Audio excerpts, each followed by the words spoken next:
की बात करता हूँ।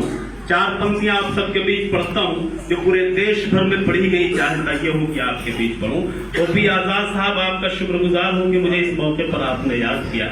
चार पंक्तियां पढ़ता हूँ उसमें। वतन की यान लिख देना, वतन की शान लिख देना। अगर अच्छा लगे तो आप सब तालियां बजा करके शादाब को एहसास दिला सकते हैं।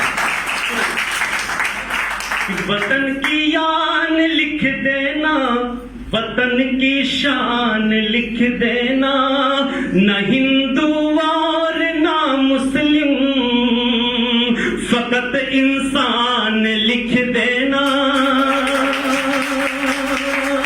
चौथी पंक्ति जब आए तो जो लोग अब तक तालियां ना बजाए हैं, मैं चाहता हूं कि वो सब जुड़ जाएंगे। पीछे तक मेरी माएं बहनें भी बैठी हैं, भाभी भी आई हुई है, तो इधर वो बैठी हुई है अपने लोगों के साथ, वो सब जुड़ करके सुने। पेश करता हूं कि वतन की यान लिख देना, वतन की शान लिख देना। न हिंदू और ना मुस्लिम, फकत इंसान लिख देना। लिखने वालों तुमसे बस मेरी इतनी गुजारिश है। लिखने वालों तुमसे बस मेरी इतनी गुजारिश है। मुझे लिखना कभी तो सिर्फ हिंदुस्तान लिख देना। मुझे लिखना कभी तो सिर्फ हिंदुस्तान लिख देना। बहुत शुक्रिया। शादाब आज़मी ये देखना भी चाहता है कि आप अपने मुल्क से कितनी मोहब्बत करते हैं, आप कितने बड़े देशभक्त हैं। आज के इस प्रोग्राम के संस्थापक और संस्था के संस्थापक मेरे बहुत ही आदरणीय भागवत चौबे जी तशरीफ रखते हैं। इनका बहुत बहुत शुक्रिया अदा करता हूं। बड़ी मोहब्बतों से, बड़ी दुआओं से नवाजते रहते हैं।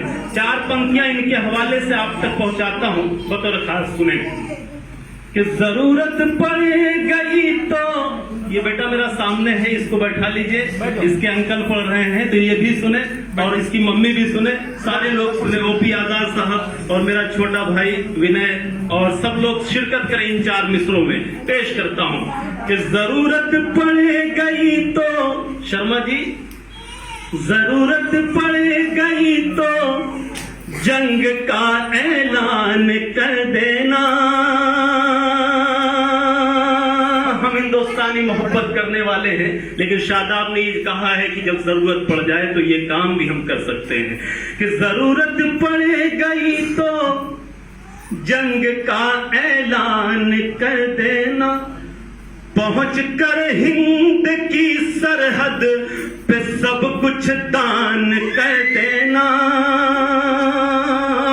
जरूरत पड़ गई तो जंग का ऐलान कर देना। पहुंच कर हिंद की सरहद पे सब कुछ दान कर देना। वतन की आबरू खतरे में जब भी देखना यारो, वतन की आबरू खतरे में जब भी देखना यारो। वतन के वास्ते तुम जान भी कुर्बान कर देना। वतन के वास्ते तुम जान भी कुर्बान कर देना। मुगलिया दौर के आखिरी बादशाह बहादुर शाह जफर ने यह कहा था कि कितना है बदनसीब जफर दफन के लिए, कितना है बदनसीब जफर दफन के लिए। 2 गज जमीन चाहिए 2 गज कफन के बाद। मैं एक 4 मिसरे यहां से पढ़ना चाहता हूं कि ना ही तन चाहिए ना ही मन चाहिए। संचालक महोदय, कितना वक्त है मेरे पास? नहीं, बोलिए। अभी है तो असल में उसका क्या है कि शादाब जो है मुशायरों में 1.5-2 घंटे पढ़ता है। तो जब आपको ये लगे कि वक्त कम है तो मुझे आप बताइएगा कि अब आपकी जरूरत नहीं कि दूसरे को बुलाना है, ठीक है? क्योंकि मेरा ये तजर्बा रहा है 1.5-2 घंटे पढ़ने का मुशायरों में, पूरे देश भर में पढ़ता हूँ। सुने 4 पंक्तियां यहाँ से वतन के हवाले से, इस मिट्टी के हवाले से पढ़ता हूँ। सुने बतौर खास कि ना ही तन चाहिए ना ही मन चाहिए, ना ही तन चाहिए ना ही मन चाहिए, ना तो हीरा जवाहर न धन चाहिए, ना ही तन चाहिए ना ही मन चाहिए, ना तो हीरा जवाहर न धन चाहिए।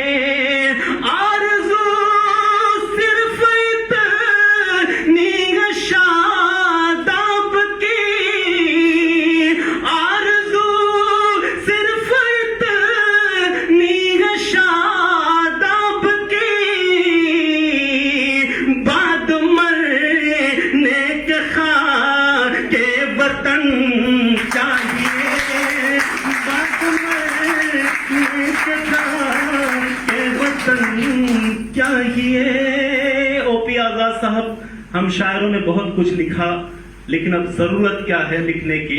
मैं वो 4 पंक्तियां पढ़ता हूँ। हमारे देश को आज किस तरह की शायरी की जरूरत है, 4 पंक्तियां पढ़ता हूँ। आप सबका साथ चाहूंगा, आप सबकी मोहब्बतें, आप सबकी दुआएं चाहते हुए।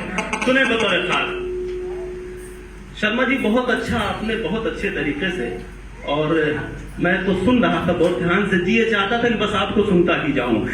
मैं पेश करता हूं यहां से 4 पंक्तियां बतौर खास। सुने कि जान मन के लिए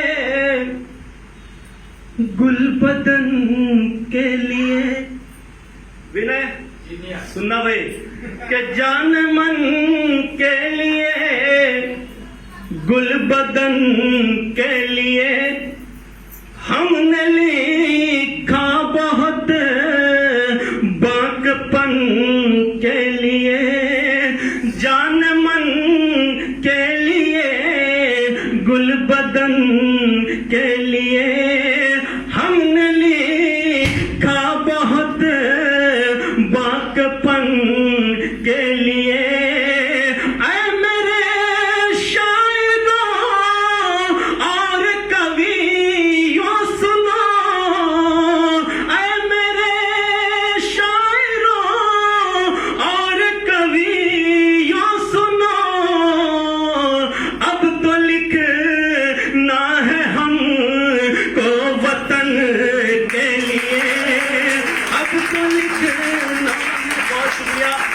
पूरे देश भर में कुछ ऐसे लोग भी हैं जो तोड़ने का काम करते हैं, दिलों को बांटने का काम करते हैं, लेकिन शादाब ने पूरे देश में एक पैगाम पहुंचाया है आपसी इत्तेहाद का, आपसी भाईचारे का। ये 4 पंक्तियां आपको आखिर में सुना करके इजाजत, क्योंकि संचालक महोदय ने पहले से कह दिया है तो मुझे उसका भी ख्याल करना है, क्योंकि आज तक शादाब को कभी रोका नहीं गया, तो मुझे भी अपनी इज्जत का ख्याल है। इसलिए मैं चाहता हूं कि ये 4 पंक्तियां आखिर में पेश करके आपसे रुखसत, आपसे इजाजत पेश करता हूं, जो दिलों को जोड़ने का काम करती हैं, जो इत्तेहाद इत्तेफाक का काम करती हैं। 4 पंक्तियां पेश करता हूं, सुने। कहीं पे राम लिखा है, कहीं रहमान लिखा है। पीछे तक मेरी आवाज पहुंच रही है? जेपी भाई आवाज पहुंच रही है? तो सुन करके आप शादाब को बताइए कि शादाब की आवाज आप तक पहुंच रही है। भाभी आवाज पहुंच रही है वहां तक मेरी? तो आप सब भी सुन करके बताएं। मैंने सोचा था कि अपनी माओं के लिए, बहनों के लिए भी कुछ पढ़ूंगा, लेकिन मुझे हुक्म है कि जल्दी से अपना काम तमाम करूं। ये आखिरी 4 पंक्तियां सुने कि कहीं पे राम लिखा है, कहीं रहमान लिखा है, कहीं लिखा है गीता, कहीं कुरान लिखा है। अब तक जो लोग खामोश रहे हैं जरूर शादाब को एहसास दिलाएंगे, जरूर तालियां बजा करके बताएंगे कि उनको ये 4 पंक्तियां पसंद आई हैं कि कहीं पे राम लिखा है, कहीं रहमान ने लिखा है, कहीं लिखा है गीता, कहीं कुरान लिखा है, कहीं